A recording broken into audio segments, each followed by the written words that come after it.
আসসালামু আলাইকুম। আজকে আমরা আমাদের এই স্নেহের প্রাণপ্রিয় ছাত্রছাত্রীদেরকে নিয়ে, আপনারা সবাই দেখতে পারছেন, আমরা একটা ভিডিও তৈরি করছি। আমাদের আজকের ভিডিওটা হলো আসলে আমাদের একটা দেশীয় ফল। সে ফলটা হলো আমাদের জাম। আজকে এই জামের একটা সুন্দর যে একটা রেসিপি হয়, সেটা হলো আমাদের এই জামটা আগে আমরা বাজার থেকে কিনে এনেছি। কিনে আনার পর এই জামগুলো একটু পানি দিয়ে পরিষ্কার করে নিচ্ছি সব।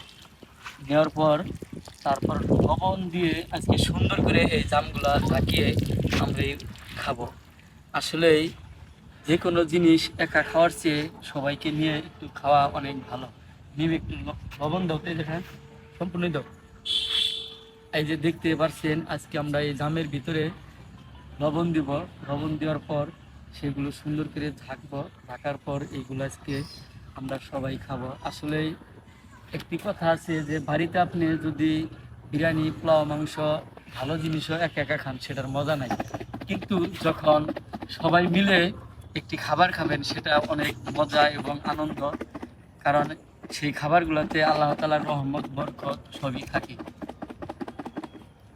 দেখি আজকে এই জামের রেসিপিটা কেমন হয়।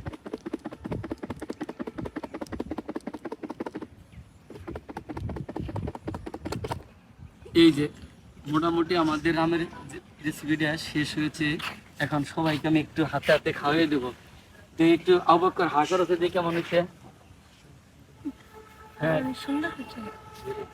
কি আবির, একটু তুমি একটু হা করে দিয়ে কেমন হয়েছে? সুন্দর। সবাই ওরা খাচ্ছে, মনের আনন্দের দিকে একটু খানি হা করো।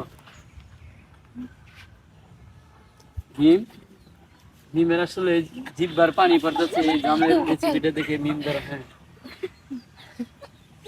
ধরো, মুনতাহা একটু হা করো দেখি। হ্যাঁ, আসলে আমার দর্শক ভাইদেরকে বলতে চাই, এই জামের রেসিপি দেখে যদি আপনাদের কারো জিহ্বায় পানি পড়ে, সের জন্য কিন্তু আমি দায়ী না। আপনারা যদি খেতে চান তাহলে অবশ্যই আমাদের এখানে নারিন্দাতে চলে আসেন। সবাইকে অনেক অনেক ধন্যবাদ।